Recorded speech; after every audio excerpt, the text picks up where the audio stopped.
Well, welcome to Dining with Dan and Becky at Glen Ferris Inn. Tonight, my guest is Paul Connolly. He's a doctor and he works at Plateau Medical Center. And Paul, tell us a little bit about yourself. Well, thanks, Dan. I appreciate inviting me. I tell you, this was a real treat because I've watched your show for quite some time. Yeah, Dan, I'm a medical physician at Plateau Medical Center in Oak Hill. So what I do is a test called colonoscopy. It's a test that we can basically evaluate the colon, and we look for precancerous growths called polyps. And by taking polyps out, it dramatically reduces the risk of a patient developing colon cancer. A lot of people have asked me, Dan, why did you go into colonoscopy? Why did you get in that part of medicine? Right. And, because if you think about it, it's like, there's so many other things you could do. But I ask patients, name me another test in medicine that can prevent cancer. This is a test where you can come in, Dan, and get your colonoscopy, and if I remove precancerous growths, I have basically prevented you from developing colon cancer. So it's a real powerful test. I know I appreciate that type of exams, and that's prevented many people from developing cancer. And that's a very noble profession to be in. Let's get some, have Becky, we'll go back in the kitchen and see what Becky has prepared for us, and we'll get started on our dinner. I'm excited about that, Okay, Dan. let's do it.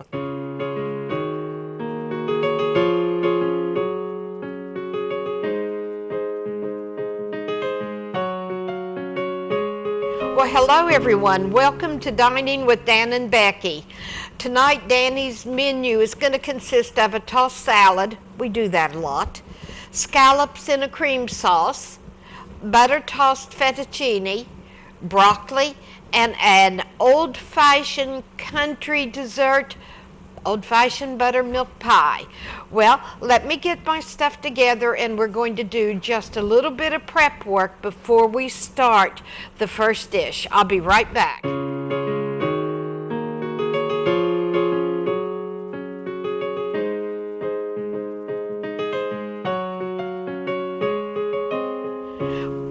Welcome back. The first thing we need to do, guys, to get ready for our dinner is to marinate our scallops, and these are sea scallops. There are several different kinds, from the ones that are no larger than the tip of my thumbnail up to these, and there's even one size larger. But we're going to marinate them in my favorite Italian dressing. Now, I like to use Olive Garden Italian dressing for this, but you can use whatever you like. So we're going to add the dressing to this and mix it up, and we're just going to let it sit for about an hour, and then we will start the scallop dish. So let me move this out of the way. And we're going to get started on our buttermilk pie.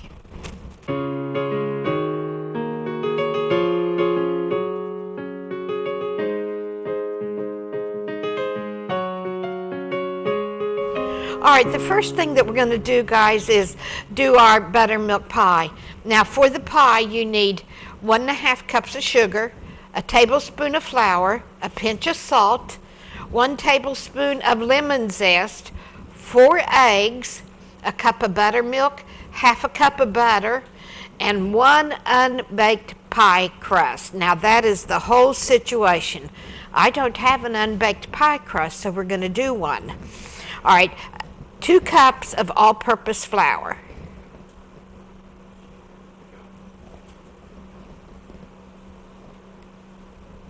Oops. 1 tablespoon of sugar and a pinch of salt. Now, once you have all of your dry ingredients in it, you're going to mix them up.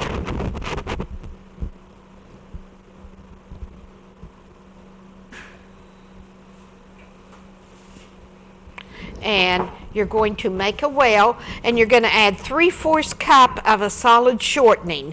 Now, it can be Crisco, lard, anything that you want, but it needs to be solid. Do not use a liquid shortening in this. All right, so you're going to cut it in. Now to do this, you can use 2 knives, you can use a pastry blender, you can use a fork. I prefer my hands. Now once you get it started, what you do is put your flour and your shortening together and you just rub them together. Now I prefer doing all of my doughs with my hands, not with gloves, because I need to feel the texture, and the gloves take away some of that. All right. Now you want to continue doing this till your flour and shortening mixture has no lumps. It's fine. It looks like the texture of peas, probably. I guess that's about as good as I can describe. So now you had 2 cups of flour, 1 tablespoon of sugar, a pinch of salt, and 3/4 cup of solid shortening. Now we've got it all mixed up. Do you see the consistency of how fine it is? You don't see a pocket of flour and then a clump of shortening. We're going to make a well, and we're going to add 3/4 cup of water in it. All right, the first thing I'm going to do is to stir it up with a spatula or a spoon until it gets to the point that you have to work the water in with your hands. Now this is the important part. The texture of your dough needs to be that of a biscuit. All right, this is not a stiff pie crust. It is not something that you take 2 tablespoons of water and have to work it for a half an hour to get it into a dough. And it's really hard to roll out. This is soft. As I said, more or less like a biscuit dough. And it's easy to roll. Okay, so we have got our pie crust made. Now let me take a minute and clean up my hands and get the rolling pin and everything out that we need to finally shape our pie crust. I'll be right back, guys.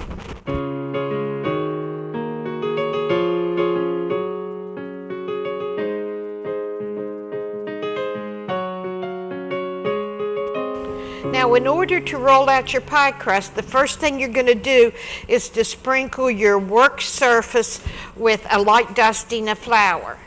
Then you are going to get your dough, which we have just made.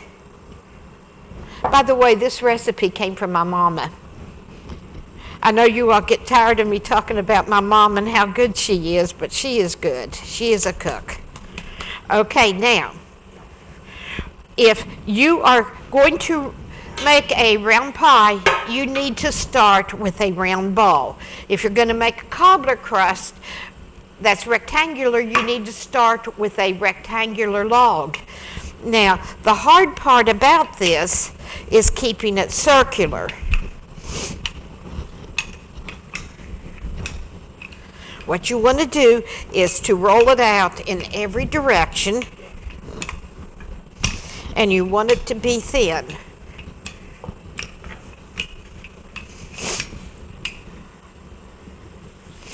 And put extra flour on as needed to keep it from sticking to your rolling pin, and rub it in a little bit, but do not knead it into your dough.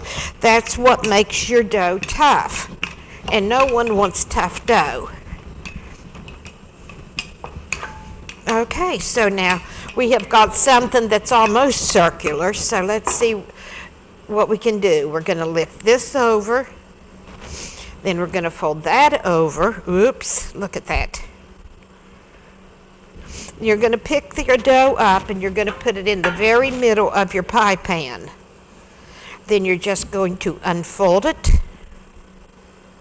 in opposite order. Okay, and you're going to press it down. Now, your buttermilk pie, I do not know if your grandmother ever made one. I had never heard of them until my mom made one. And it was just really remarkable. It's a custard pie, and you serve it with whipped cream. You don't put meringue on it. And she just said that it's just a good country pie, that instead of using whole milk or heavy cream, you just use buttermilk in it. And it was a very pretty pie. I think our guests tonight will really enjoy it. Now you want to cut off your extra pie dough, and then you do not prick the bottom or flute the sides. All we're going to do is flute the edges up at the top, and then we're going to make our filling, and then we're going to bake it off. So if I can finish getting this cut.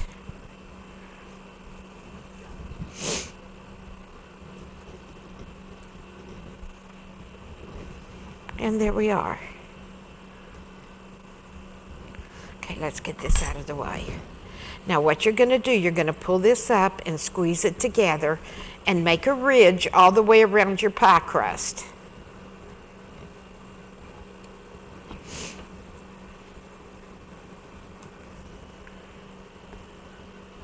Now this isn't difficult to do, but everyone has to develop their own way of doing it, and this is my way. I make this little wall like it's all the way around the pie and it's on top of the crust, okay? Then you put 2 fingers down, and then you take the edge of your index finger and you just pull the crust in towards you. And you do that all the way around.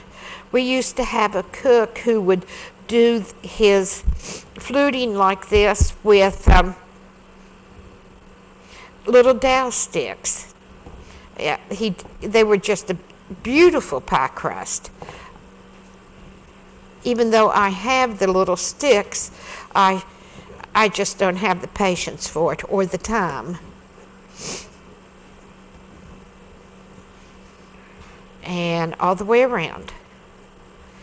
Now, at this point, you have to reread your instructions. You are to have an unbaked pie crust.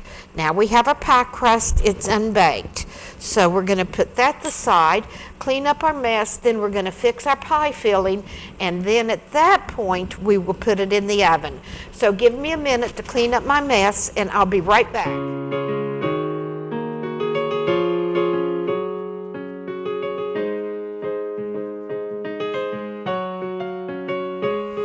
All right, for the filling of your buttermilk pie, you need 1½ cups of sugar, 1 tablespoon of flour, a pinch of salt. Well, that doesn't want to come out. 1 tablespoon of lemon zest. And we're going to mix that up pretty good before we go any further. Okay, so there we are. All right, you need 4 eggs, slightly beaten.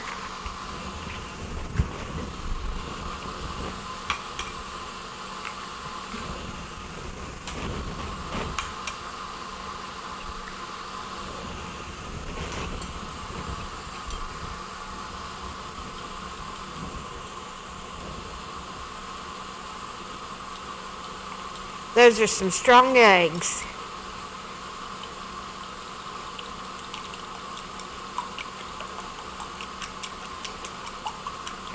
Okay, our eggs. 1 cup of buttermilk.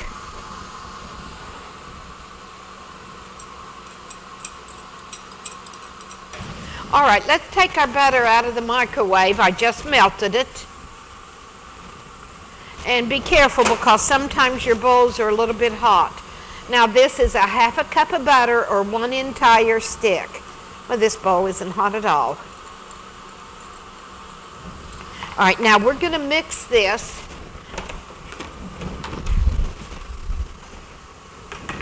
we're going to mix this until it is 100% uniform.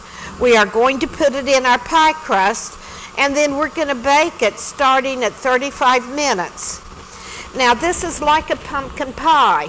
You have to bake it until the crust and the top of your pie is golden brown, and that when you shake it, there is no wiggling in the center. So let's get this mixed up.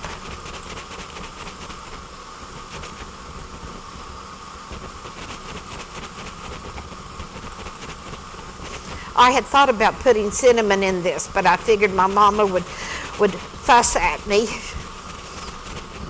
with love over messing up a family recipe. So here we are.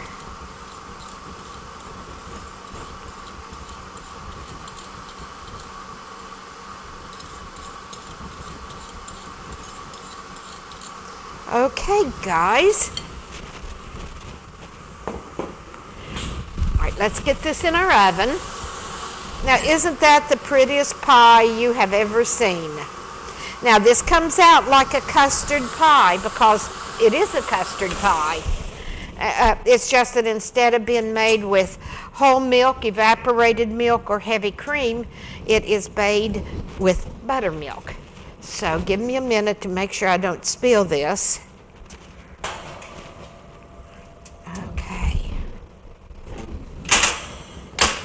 And let's set our timer for 35 minutes.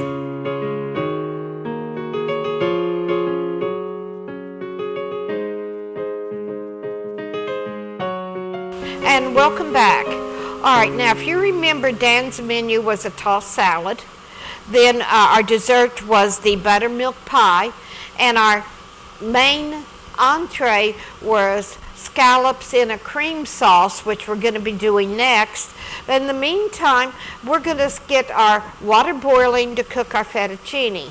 Now, we are going to have buttered fettuccine, but what it is fettuccine with butter in it and a little bit of cream to keep it from drying out.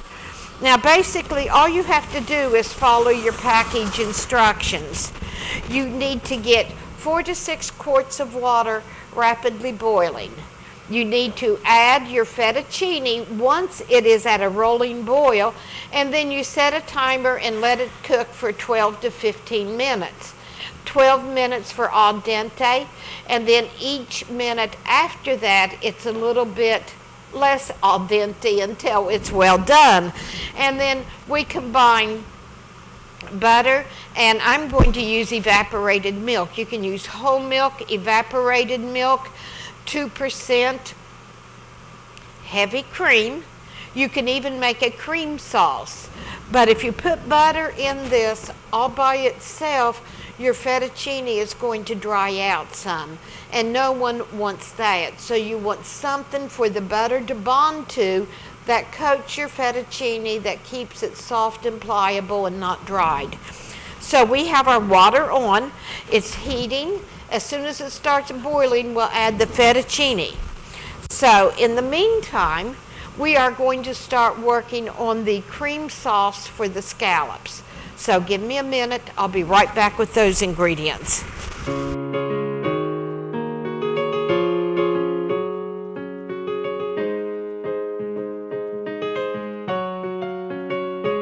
All right, guys, we're going to make the cream sauce that we're going to serve over the scallops. Now, what you need here is 1/2 cup of butter, or a stick of butter, and this is butter. All right, we're going to melt it.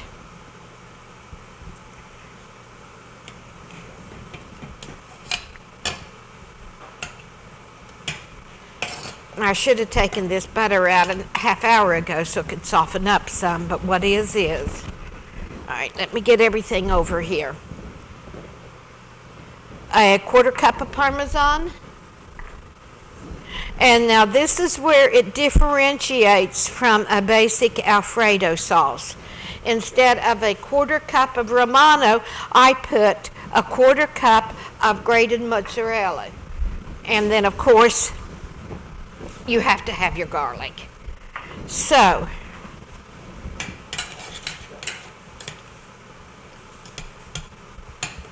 now that is the exact same sauce that I use with my chicken tetrazzini, if you guys remember. I'm going to turn this up a little bit. Now before you can add your ingredients, your butter has to be melted and it has to sizzle. And we're just a little bit from that. I'm going to chop it up because the more surface area you have, the faster the physical reaction is. All right, let's go first and add the peppers. It takes a little bit longer to cook peppers than it does the onions. And these are really minced. Okay.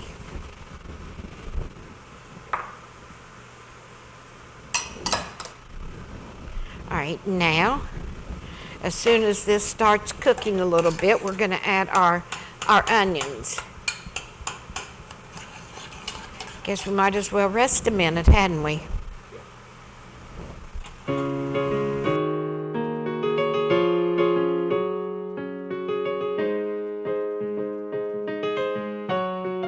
going to add our salt, and I add a generous amount to it. Then I am going to simply add the fettuccine.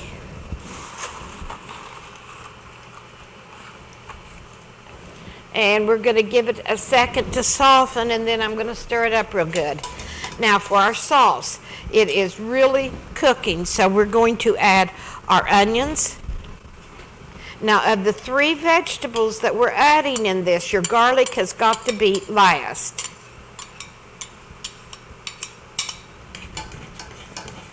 Okay. Now we're going to wait till this comes back up to temperature and starts sizzling really strong again.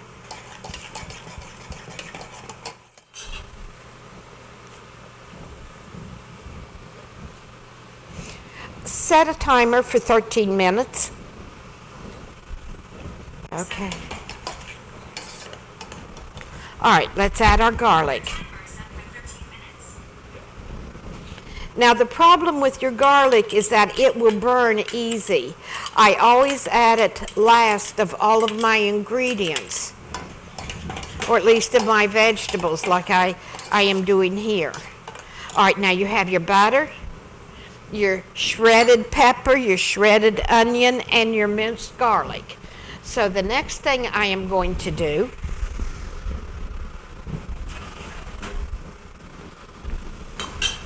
all right, we're going to add our heavy cream.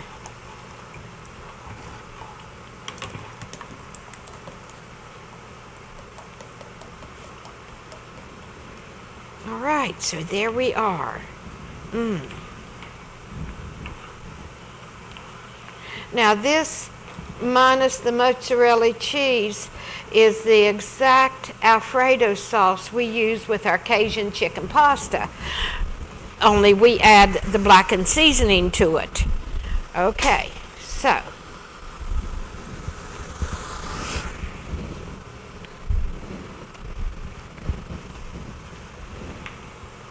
Now, once this starts simmering again, we're going to add our cheeses.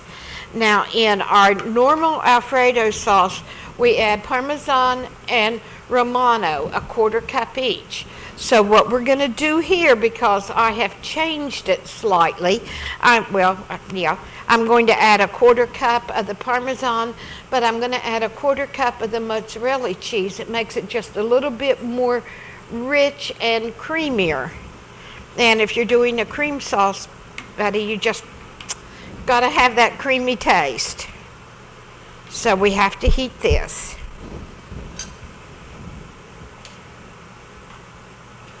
And our fettuccine is coming along. Okay.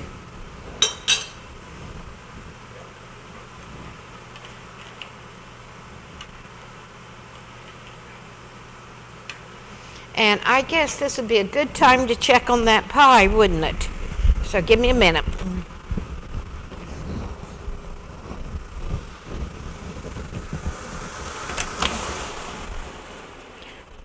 Oh, just now beginning to turn golden.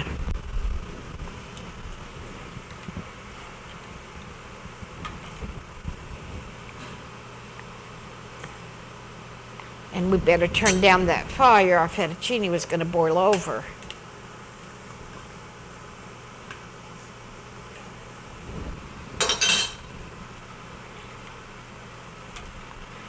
Don't you love it when a dinner comes together at this point where all you have to do is stir things and make sure they cook correctly and they don't stick? You look like you're being really busy, but you're not.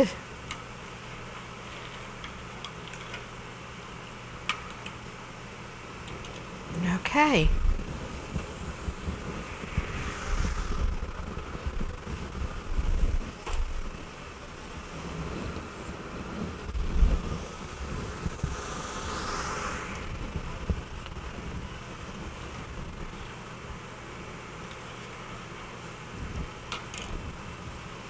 I think I turned it down too low.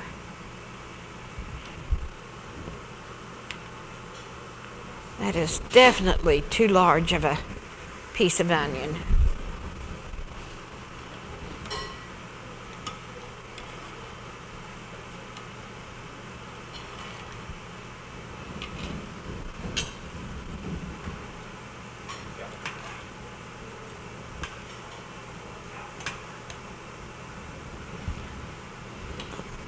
Okay, guys, why don't we take a little bit of a break right now while I get everything ready for our next dish, which is going to be the broccoli. And I'll be back in a moment, and when I'm back, these should be ready to take off of the stove to put the final touches in. So I'll be right back.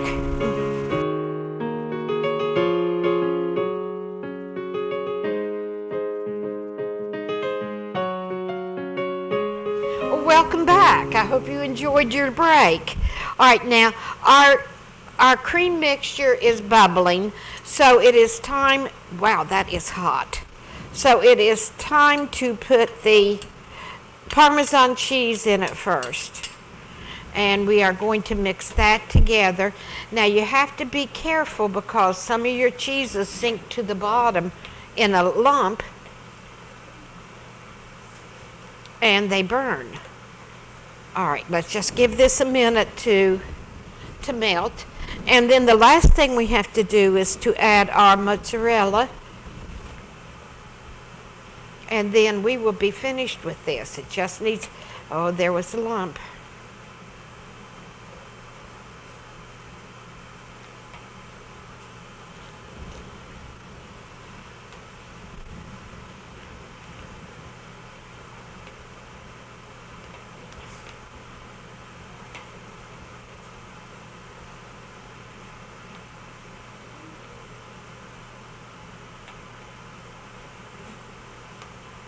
All right, now let it come back up to simmering again.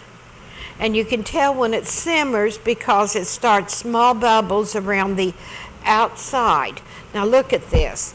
Do you see the bubbles that are coming up?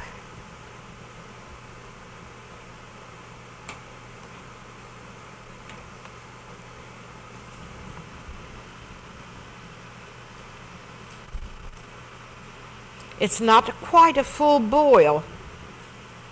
Okay, so now we are going to add our mozzarella cheese. Ooh, that was hot.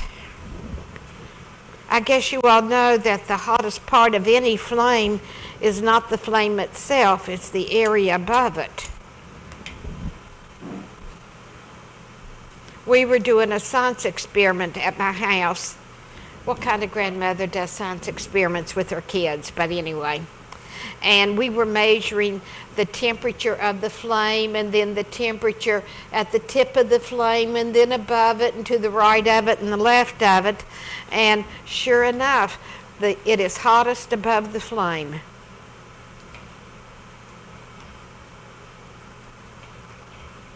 All right, now this just needs to simmer just a little bit to thicken up a little bit more. Now that is some nice cream sauce.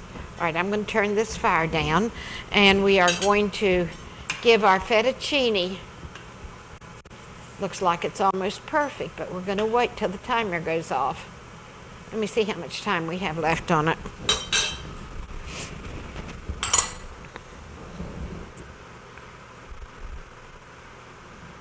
Show timer, please.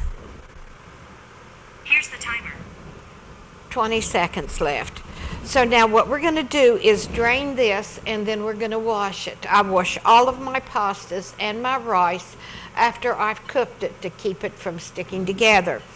Now, if you're going to serve it hot, wash it in hot water. This gets all the gluten, all the extra starch off of it, and that's what makes it clump together. Thank you. So let's get this done. And while I drain it, we'll be right back. I need to turn that down.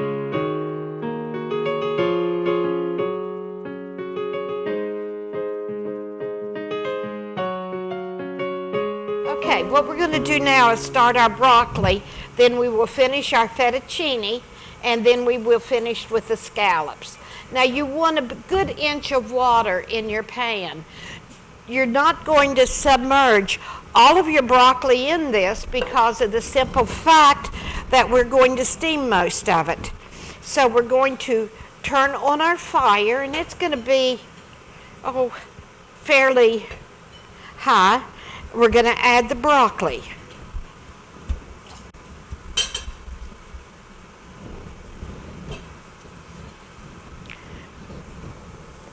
Donna came up today, like she almost always does on filming show, and helped me prep and cut up all of this broccoli. Now, isn't that a nice floret? Sometimes you buy florets at the store and they're just not what you want. Now, you're going to heat this until it starts boiling, and when it starts boiling, you're going to cover it with a lid. You are going to cook it till it changes colors, then you're going to cook it for 2 more minutes and take it off the fire and drain it.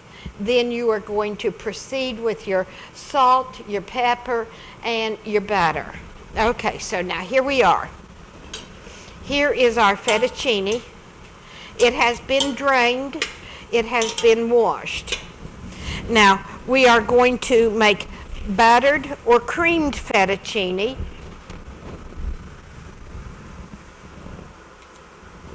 So, I'm going to add the butter first.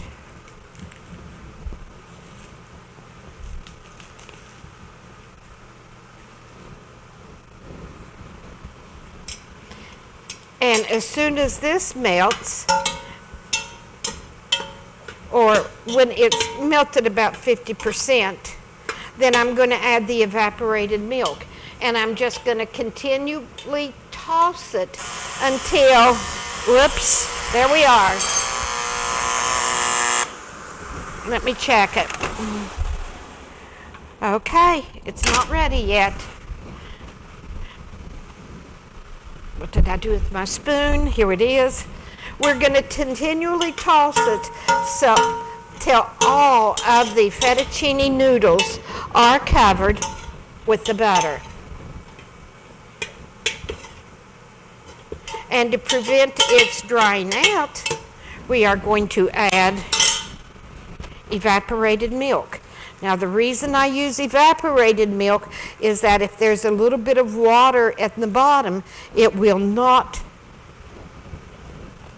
damage anything, because all it'll do is make the evaporated milk into whole milk. So there we are. Butter's melted. Now we need to let this heat up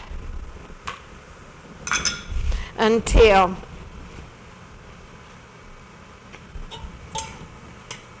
the butter and cream at the bottom. Look at this. There are a lot of people who use evaporated milk in place of heavy cream. But anyway. So there we are. We now have our fettuccine buttered. So we're going to move this to the side, we hope. All right. So the last thing we're going to do, guys, is to do the scallops. So you need a nice good sized skillet.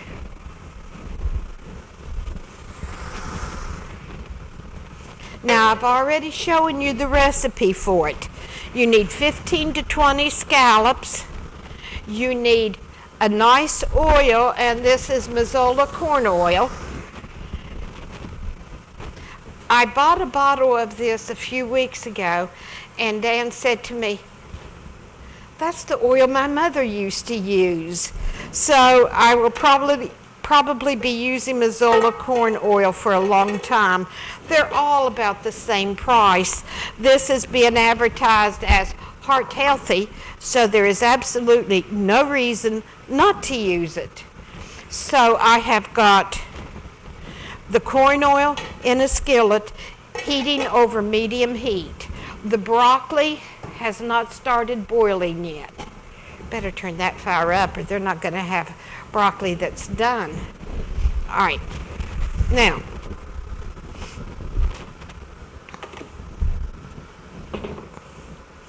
we have had the scallops marinating in our Italian dressing for some time.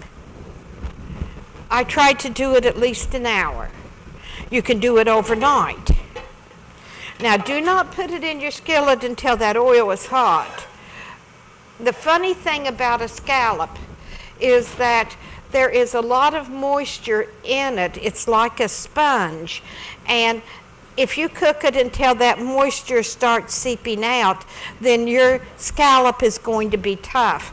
So what we want to do is to cook it just enough. You do not want too much oil.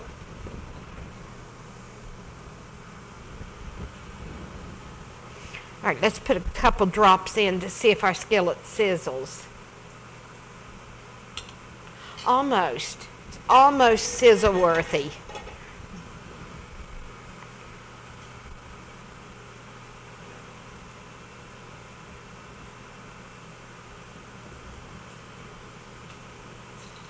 All right, that spot'll do. Now you do not want to put very much of your dressing in this.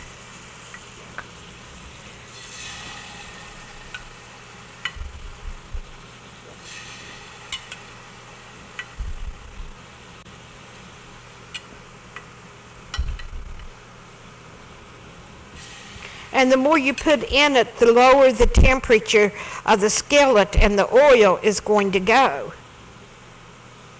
Now see, it's just barely even registering heat at that point. All right, we've almost got them all in. I dropped them.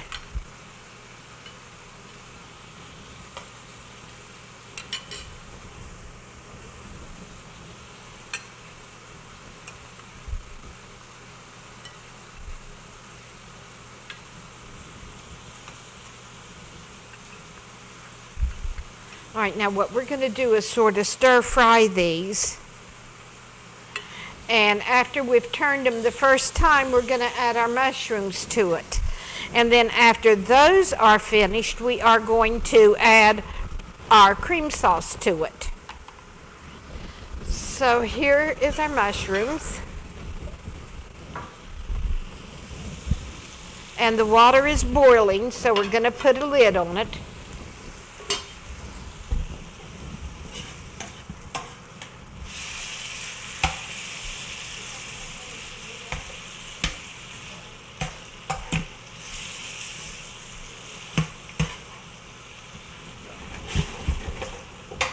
Okay.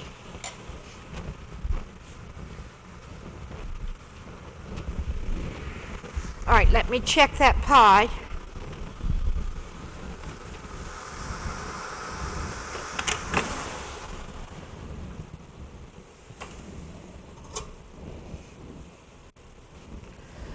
All right, now see, it's nice and golden, but look how jiggly and wiggly it is. That is not good.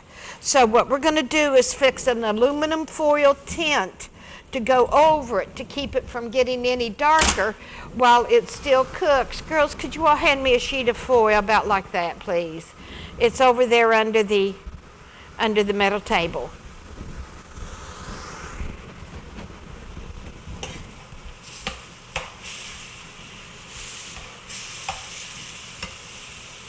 Now I'm going to push as many of the scallops up towards that end as I can, for the simple fact that you have got all your dressing mixed with the oil down here.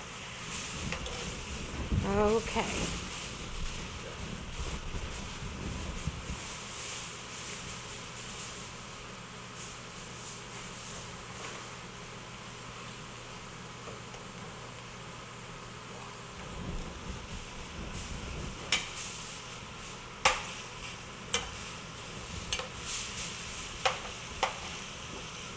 Now, I prefer doing my scallops, rolling them in a seasoned flour.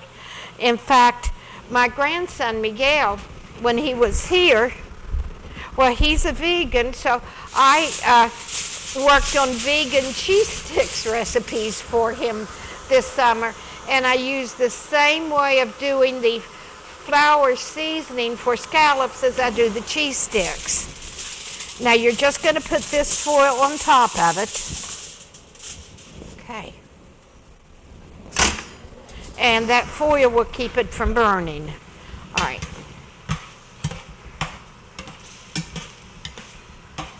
Okay, I'm going to drain some of this off.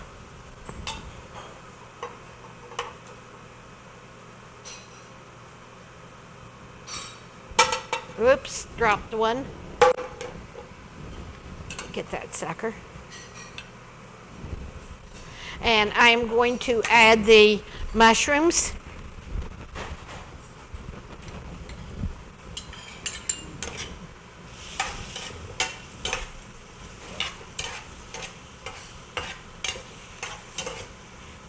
And we're just going to let these cook a minute, and then we're going to put sauce on them. Oh, I left one out.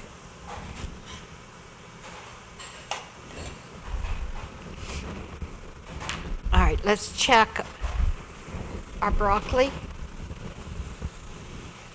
Oh, look how pretty and green it is. Now, once it turns this color of green, you want to cook it no more than 3 minutes longer with the lid on it. If you cook it longer, it starts turning a brownish, grayish green, and at that point, it is not any good. Let's get a timer set. Set a timer for 2 minutes, please.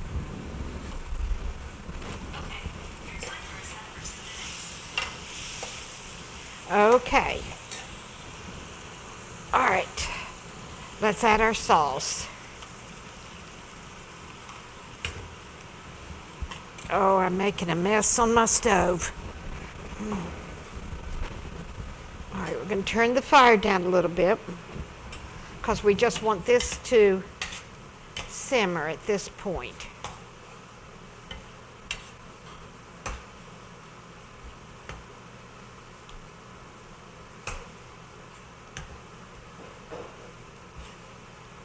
Now, isn't that a pretty looking dish?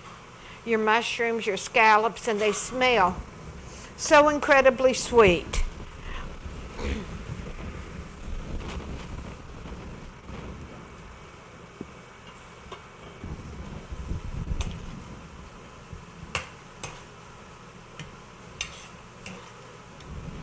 I think I can turn that fire up back a hair.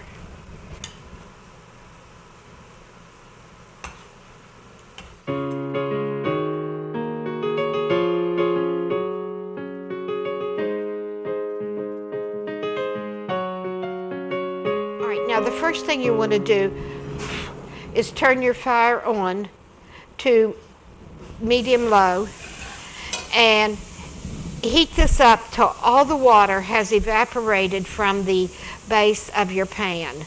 Let's stir these scallops. Wow.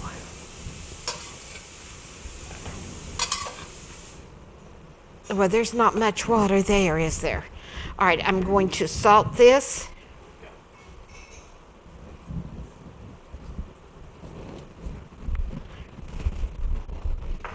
and then I'm going to toss it so that it will be more or less more uniformly mixed throughout the broccoli. All right, I still have a little bit of water in there. All right, I'm going to move this off of the burner. Now I'm going to add 2 tablespoons of butter. And I am going to put the lid back on it and let it melt.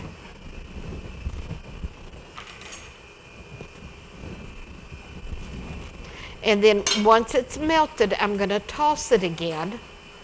And then we will have everything ready. We've got our scallops, our fettuccine, our broccoli, our buttermilk pie, and the salad is ready. So guys, why don't we just take a few minutes out, get the broccoli finished up. Oh, let me check the pie. Let me show you how pretty it is. I turned the oven off and I'm just letting you sit in it. Sit in it. To stop all the shakiness. Now, isn't that a pretty pie? Now, as it cools a little bit, it's going to shrink up some, but all in all, that is a country buttermilk pie. Boy, that smells good. So we're putting it back in the oven. And there we are. Well, I'm going to get ready to go out in the dining room to meet Dan's guests, and I will see you out there.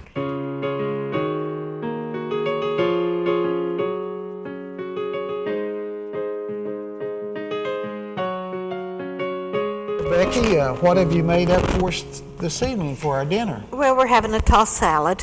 Okay. And then we're having scallops in a cream sauce. Okay. Buttered broccoli with just a little bit of butter. Okay. And then we're having buttered fettuccine. Okay. And then Granny's old-fashioned country buttermilk pie. Buttermilk pie. Mm-hmm. I haven't had that one. That'll be really? Yeah. Have you had it before? No. Tell me what it is. Tell me what that is. My grandmother used to make buttermilk with a homemade churn, but I've never heard of buttermilk pie. All right, you have an unbaked pie crust, and then you make your filling, and it's sugar with flour, a little bit of salt, lemon zest, and buttermilk, 4 eggs. Mix it all together, put it in, and bake it. It's a real rich custard, but instead of it being a heavy cream or whole milk or evaporated milk-based custard, it's a buttermilk custard. Okay, so is it dietary? Well, Probably not. No. With sugar in it, I don't Well, think so. the next pie you get is going to be a shoe fly pie. Okay, but tonight we're having buttermilk. Tonight we're having buttermilk. Okay, well, good. All right, well, let's start with our salad.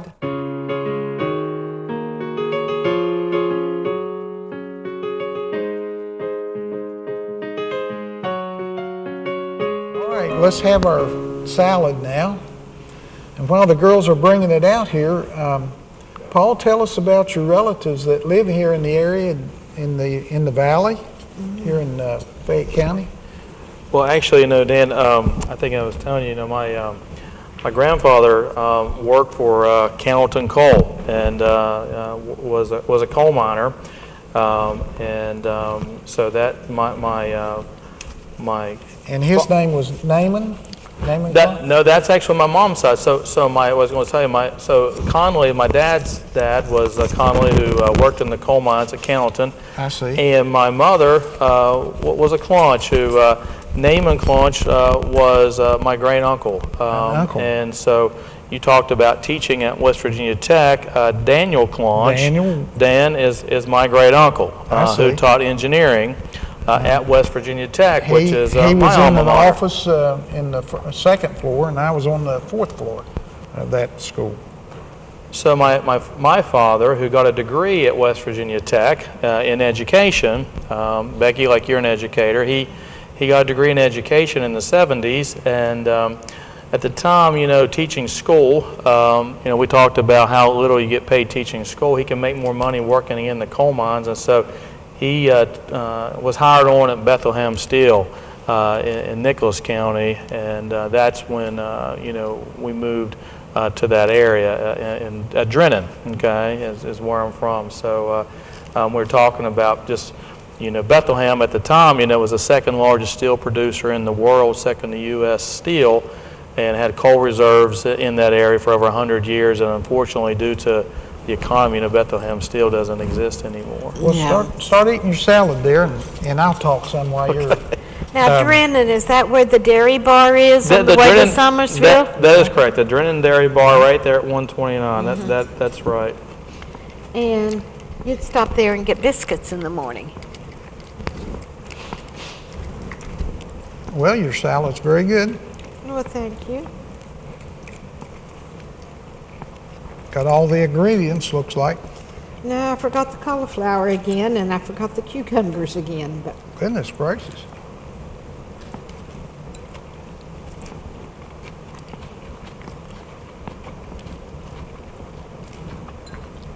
Very good, Becky.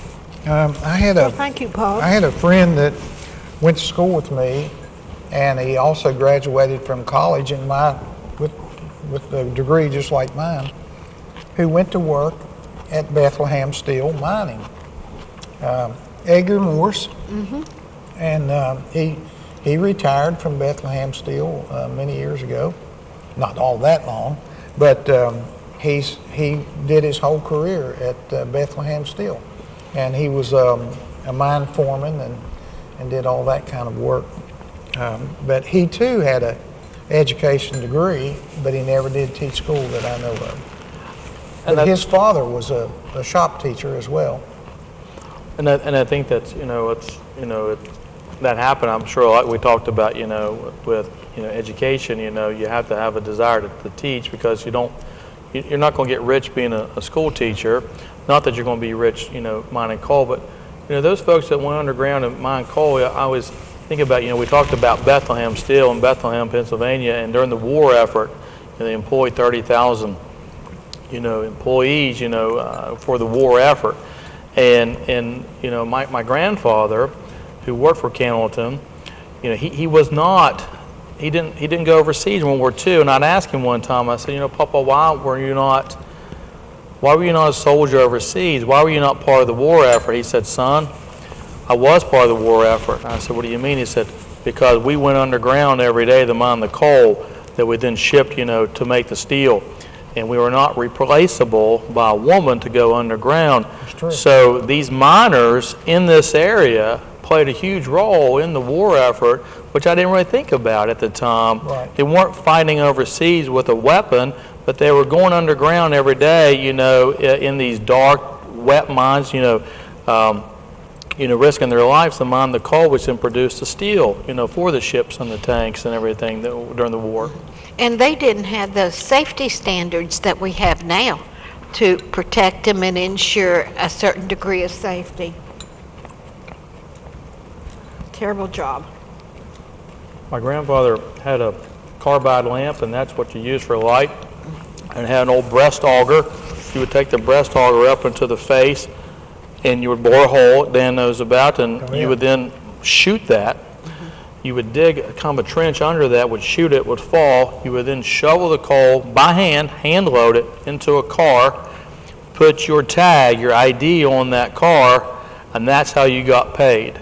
You got paid in script. Right. And the script, as you know, is what you use at the company store to buy your clothes and basically buy the same supplies that you used to mine the coal with. Now, Dan's office building used to be a company store back in the day.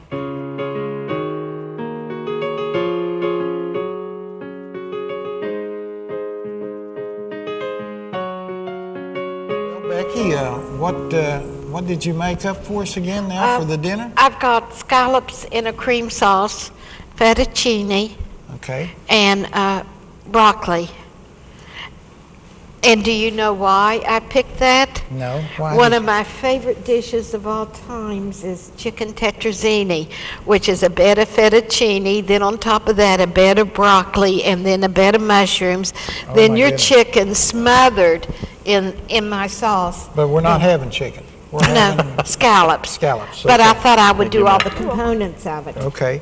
So this sauce that you got here, do we put that on the? You could put it on the noodles. You could put it on the scallops. The scallops already has a little bit of the sauce. Okay. You could put it on the broccoli, or you could just eat it with a roll. Okay. All right. Well, I'll put it on my noodles here. Okay. I guess that's noodles, isn't it? Yes, it is. Okay. I'm putting it on everything. It looks good. Well, I love the sauce. Well, there's an awful lot of noodles here. I love the tetrazzini. I think I'll put it on mine too. So where did you get the scallops? You bought them for me. Well, that's what I thought. You brought me two large containers of them. Well, I thought maybe you'd already served those at the end here. And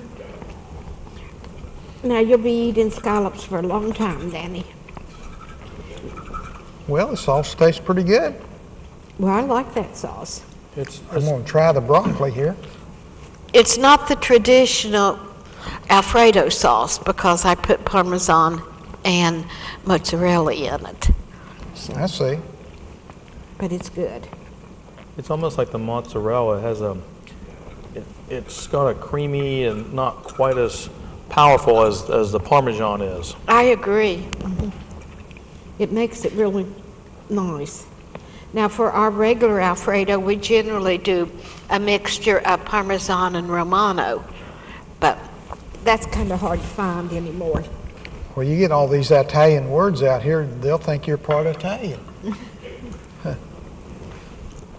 Well, Grandpa would be surprised if I wasn't. Well, that's true.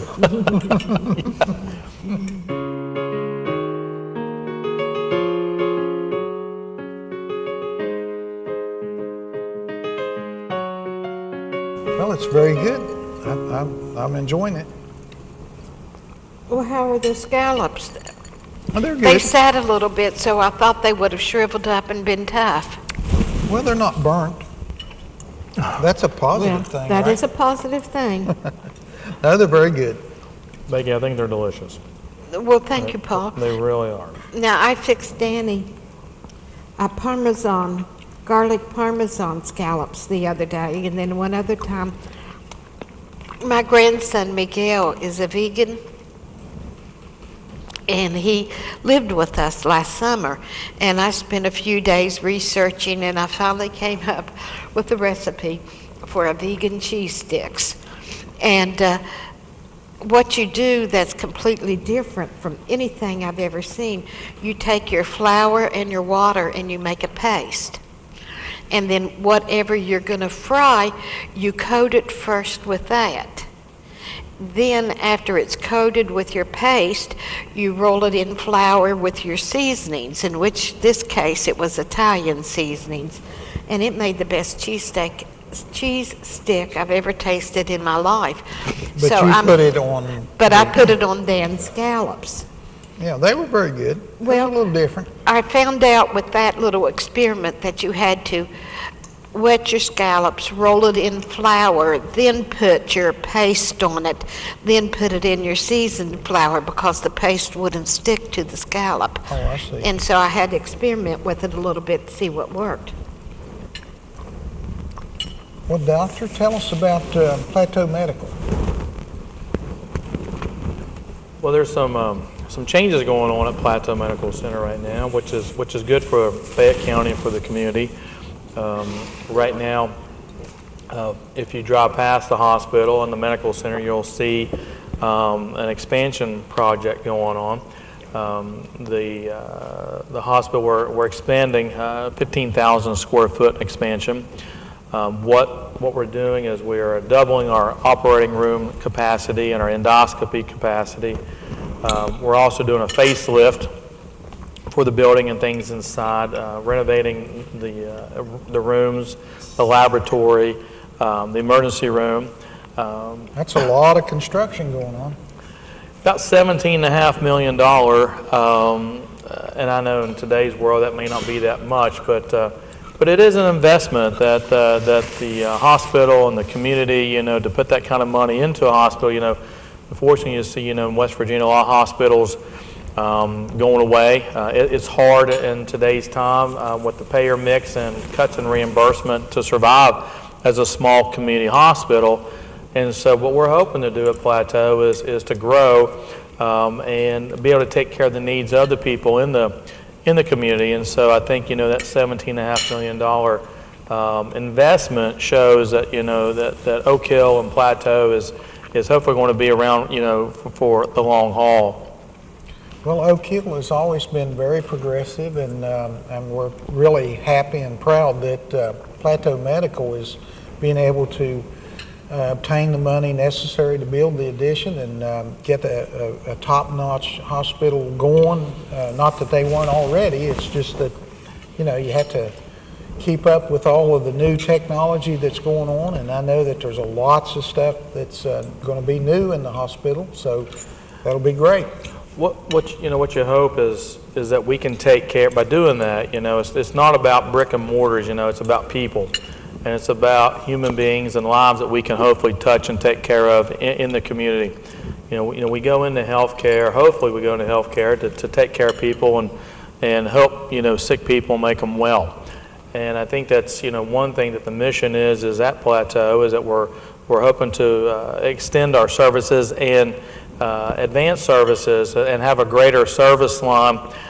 It's kind of like, if you're going to have a Division I football team, you have to have facilities to recruit players, right? And if we're going to try to recruit and retain, physicians that are top quality physicians, you have to have the facilities to do that, and that's the investment, so we can try to recruit and retain, good providers, healthcare providers that are going to stay in the area, and then that way patients and people in the community don't have to necessarily travel, counties away, to receive health care. They can receive, contemporary and standard of care quality, right in their backyard. Right. Well, we're very happy that Fayette Countyans and the surrounding counties as well can come there, and it's very close to the Beckley area. They can come and be able to be treated and do the preventions that are necessary to keep the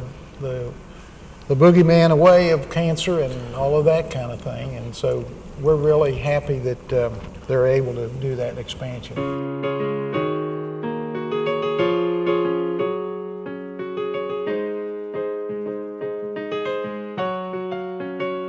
Okay, Becky, what do we got for dessert? Granny's old-fashioned country buttermilk pie. Okay, we'll see how this goes. I don't remember having this before. Let me take that plate. Yes, ma'am. Thank you very much. You're welcome. Oh my. Now, this looks like a custard pie to me, Becky, in a way. It is like a custard pie, but instead of being made with heavy cream or evaporated milk or whole milk, it's made with buttermilk. Okay, well, let's try it and see how it goes. We got some whipped cream on top of it. Yeah, right? that's my homemade whipped cream. You made that? What'd you do, work all day to whip that up? Yep. It has no sugar in it. It has no sugar. Well, I mean, the whipped cream has no sugar in it. The pie has a cup and a half. Has a zest to it, don't you think? It does. I like that, actually. It's so let me. This crust is very flaky. Is this homemade crust, Becky? Oh, it is. It's my mama's recipe. Is that right? Because yeah. I could tell this is not store-bought crust. That's impressive. A granny had worked here, I would say for 20 years in different capacities. She ended up the manager, but she developed all of our recipes during the time that she was working as a cook. Well, that's very good. My Aunt Irene would say, "Bless your hands, Becky." What she would say. Yep. Because this crust is delicious.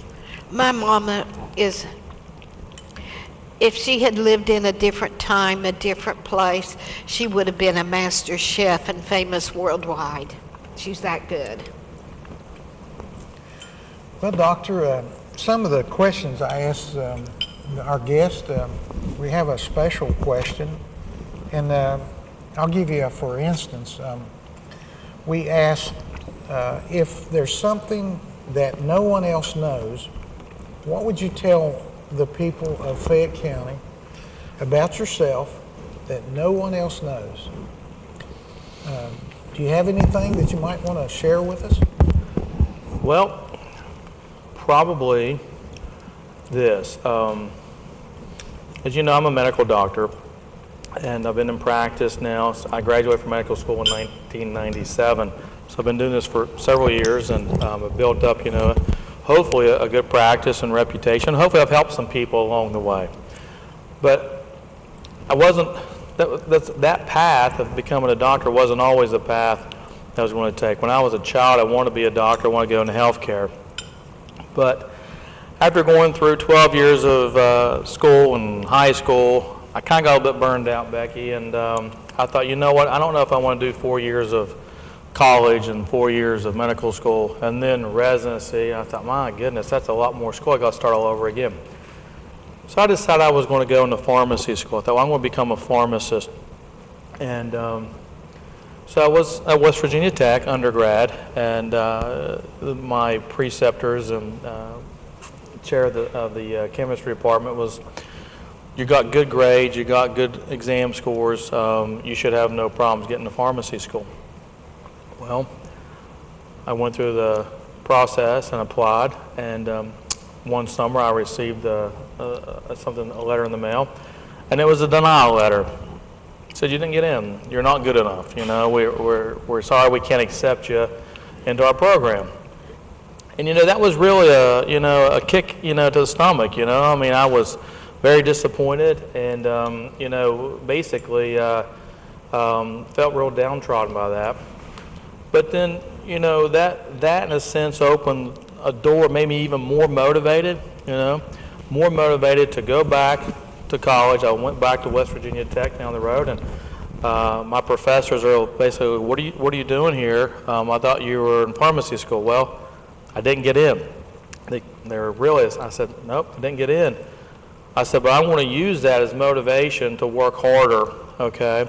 Went back to Tech, took more extensive classes, and then this time I thought, I have enough prereqs, I'm going to also apply to medical school, which is what I always wanted to do to begin with. Right.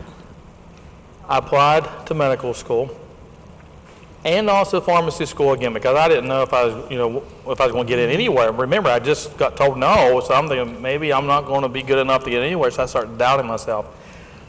And lo and behold, when I went to the medical school, I was there, and they said, you haven't finished your degree quite yet. You don't have all the classes, but you do have enough prereqs, and why should we accept you? And I said, because I want to take care of people, and if you don't accept me this year, I'm going to be back here next year. And they accepted me. And so a lot of people don't realize that, and I guess the teaching moment or the teaching point I have to students, medical students now, is life's not fair, and sometimes you can do everything right, you can take care of a patient and do everything right, and still things don't go as planned. People die, patients get sick. But I think there's a life lesson that just because I wasn't accepted in the pharmacy school, I use that motivation, which I hopefully teach students and people, that you can use that motivation, and it worked out for me that now I became a doctor. So it turns out I probably was never designed to be a pharmacist anywhere, and I feel like I've been able to help more people in gastrointestinal work and doing the procedures and saving lives. And so that's probably something that most people watching this show have no idea, that I, Paul Connolly, was not accepted in the pharmacy school, but in turn it turned out for the best. Yeah, sometimes doors close and doors open, and our lives get directed in those open doors, and things change, and sometimes it's not exactly what we thought we were going to get, but sometimes it turns out better. And so I think God is watching us, and those who tried to do good and do right get in the right direction. So, well, thanks for watching Dining with Dan and Becky at the Glen Ferris Inn. Paul, we're so proud to have you as our doctor up there in Plateau Medical, and we're proud to have you as a lifesaver. That's what you're doing up there, and you're saving a lot of people from a terrible cancerous disease, and we're happy to have you there, and we hope that you get to come down to the inn and have dinner with us. And Becky, I'm sure will make up another good meal for you. I will definitely come back, no doubt about that. Okay. Thanks for dining in and watching Dining with Dan and Becky. See you all next week. Bye. See you next week.